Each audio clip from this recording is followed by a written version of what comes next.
Assalamualaikum warahmatullahi wabarakatuh. Alhamdulillahi rabbil alamin. Wassalatu wassalamu ala asrafil anbiya'i wal mursalin Sayyidina wa maulana Muhammadin wa ala alihi wa ashabi ajma'in. Rabbi surahli sadri wa yassirli amri wahlul uqdatam min lisani yafqahu qawli, amma ba'du. Para pemirsa yang dirahmati Allah Subhanahu wa taala, puji syukur kehadirat Allah atas limpahan rahmatnya sehingga pagi hari ini kita ditetapkan oleh Allah dalam keadaan iman dan Islam, istiqomah dalam ketaatan, mampu menjalankan perintahnya dan meninggalkan larangan-larangannya.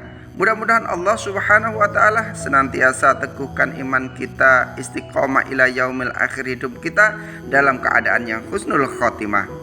Salawat dan salam tetap terlimpahkan kepada junjungan kita Rasulullah sallallahu alaihi wasallam, kepada keluarganya, para sahabatnya, para tabi'in, tabi'in, para ulama dan kaum muslimin yang senantiasa berada di jalan Allah dan Rasulnya. Para pemirsa yang dirahmati Allah Subhanahu wa taala, alhamdulillah bertemu kembali di pagi hari ini dalam channel Al-Kais dengan agenda ngabalis, ngaji bareng Al-Kais. Pagi ini akan membahas tentang kedahsyatan dan kengerian hari kiamat. Para pemirsa yang dirahmati Allah Subhanahu wa taala, salah satu rukun iman adalah percaya adanya yaumil akhir. Yang disebut yaumil akhir adalah hari kiamat.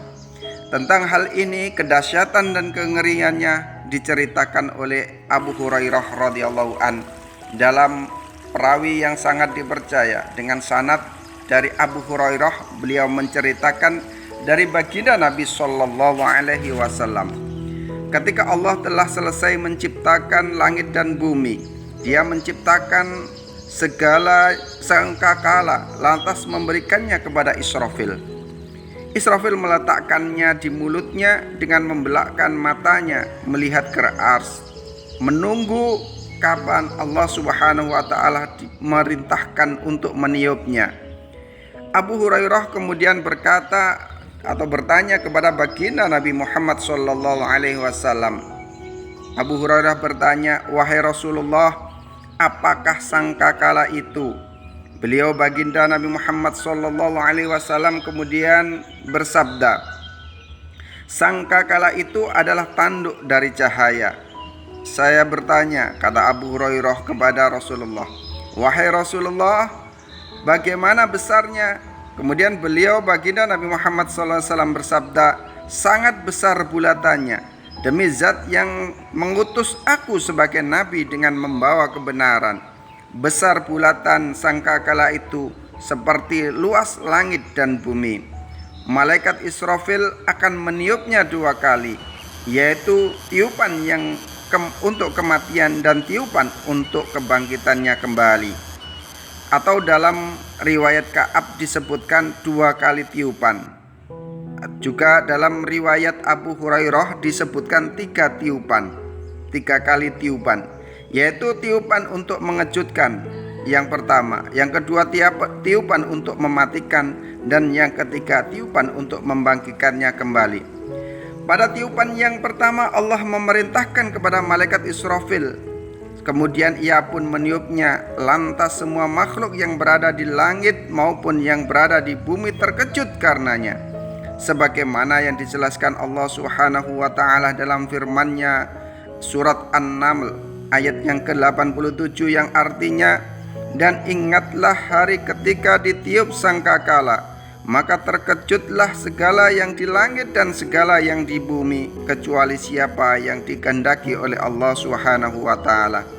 Pada saat itu bumi berguncang, setiap perempuan yang menyusui anaknya lalai kepada anak yang disusuinya, dan perempuan yang hamil mengalami keguguran.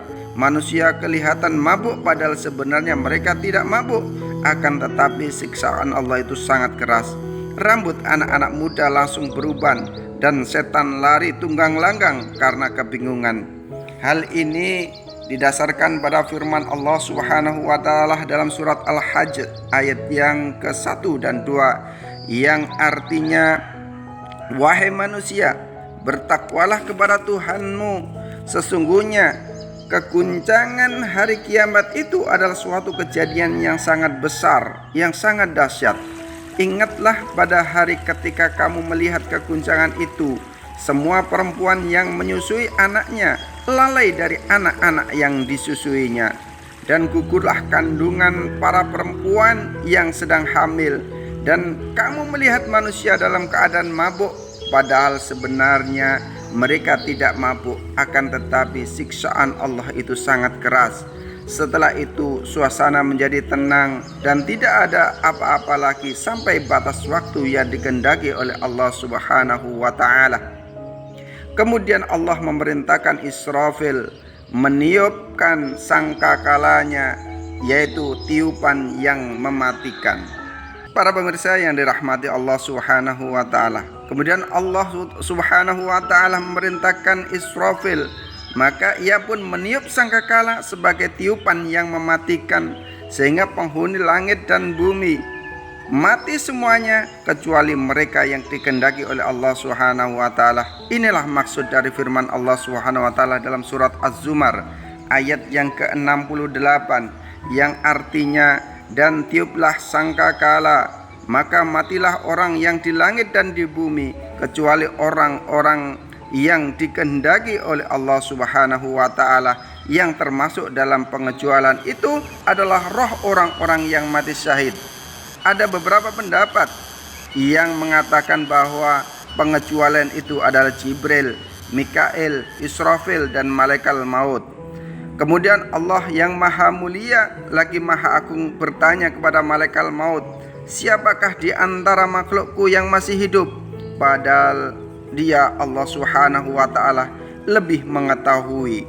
Kemudian malaikat maut pun menjawab, wahai Tuhanku, Engkau adalah zat yang hidup dan tidak akan mati. Yang masih hidup adalah Jibril, Mikail, Israfil, pembawa arsmu, dan saya sendiri. Kemudian Allah memerintahkan malaikat maut untuk mencabut roh mereka. Demikianlah yang disebutkan dalam riwayat Al-Kalabi.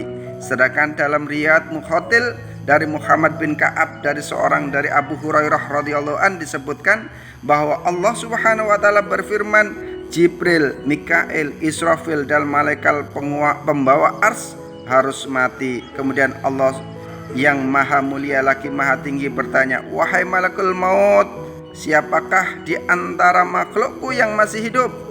Maka malaikat maut pun menjawab, Engkau adalah zat yang maha hidup, yang tidak akan mati. Hambamu malaikat maut yang lemah ini yang masih hidup. Allah pun berfirman, bukankah kamu mendengar firmanku bahwa setiap yang berroh itu merasakan mati, dan kamu adalah salah satu di antara makhlukku. Aku mencipta kamu sebagaimana aku ketahui, maka matilah kamu. Maka malaikat maut pun mati. Dalam hadis yang lain diriwayatkan bahwa Allah memerintahkan malaikat maut untuk mencabut rohnya sendiri. Kemudian ia datang ke suatu tempat di antara surga dan neraka dan mencabut roh-rohnya sendiri. Saat itu ia menjerit keras sekali, yang seandainya semua makhluk hidup masih hidup, niscaya mereka akan mati karena mendengar jeritan malaikat maut. Dan ia berkata, seandainya aku mengetahui bahwa tercabutnya roh itu seberat ini, niscaya aku lebih pelan-pelan di dalam mencabut roh orang-orang yang beriman. Kemudian ia mati dan ia tidak ada lagi makhluk yang masih hidup. Setelah itu Allah yang maha mulia lagi maha agung berfirman kepada dunia yang hina ini, di mana raja, di mana para pangeran, di mana para raksasa, di mana anak-anak raksasa, dan di mana orang-orang yang memakan rizkiku, tetapi mereka menyembah selain aku. Kemudian Allah Ta'ala berfirman, kepunyaan siapakah kekuasaan ini saat ini? Maka tidak ada satupun yang menjawabnya. Lantas Allah SWT yang menjawab dengan firman-Nya, kepunyaan Allah Subhanahu wa taala yang Maha Esa dan Maha mengalahkan. Kemudian Allah Subhanahu wa taala memerintahkan langit untuk menurunkan hujan, maka turunlah hujan sampai air seperti air mani laki-laki selama 40 hari, hingga air itu menggenangi segala sesuatu setinggi 12 hasta. Allah menumbuhkan makhluk-makhluk dengan air itu seperti tumbuhnya sayur mayur, hingga anggota tubuh mereka itu sempurna dan makhluk itu kembali seperti semula, seperti sewaktu di dunia. Kemudian Allah SWT berfirman, hiduplah wahai Israfil. Israfil pun hidup dan mengambil sangkakala serta meletakkannya. Kemudian Allah Ta'ala berfirman, hiduplah wahai Jibril dan Mikail. Maka keduanya pun hidup. Allah SWT lantas memanggilkan roh-roh dan diletakkan dalam sangkakala. Kemudian Allah memerintahkan Israfil meniupnya untuk membangkitkan roh-roh tersebut. Maka roh-roh itu keluar bagaikan lebah yang memenuhi tempat antara langit dan bumi. Kemudian roh-roh itu masuk melalui badan di dalam hidung, lantas bumi itu mengeluarkan mereka. Kemudian Nabi SAW bersabda, aku adalah orang yang pertama kali keluar dari bumi. Dalam hadis yang lain disebutkan bahwa ketika Allah Ta'ala menghidupkan Jibril, Mikail dan Israfil, mereka datang ke kubur Nabi SAW dengan membawa buruk dan perhiasan-perhiasan dari surga. Lantas bumi terbuka untuk Nabi Muhammad SAW. Nabi SAW bertanya, wahai Jibril, hari apakah ini? Jibril menjawab, hari ini adalah hari kiamat. Hari ini adalah hari kepastian, dan hari ini adalah hari yang sangat menggetarkan. Nabi SAW bertanya, wahai Jibril, apa yang dilakukan Allah SWT terhadap umatku? Jibril menjawab, aku sampaikan kabar gembira bahwa kamu adalah orang yang pertama kali keluar dari bumi. Kemudian Allah Ta'ala memerintahkan Israfil meniup sangkakala, maka tiba-tiba mereka makhluk berdiri menunggu putusannya masing-masing. Para pemirsa yang dirahmati Allah Subhanahu wa Ta'ala, ini sejumlah kisah yang disampaikan oleh Abu Hurairah dari baginda Nabi Sallallahu Alaihi Wasallam. Oleh karena itu kita wajib meyakini tentang hari kiamat ini, dan kita persiapkan dengan iman dan Islam, ketundukan dan ketaatan kita kepada Allah Subhanahu wa Ta'ala.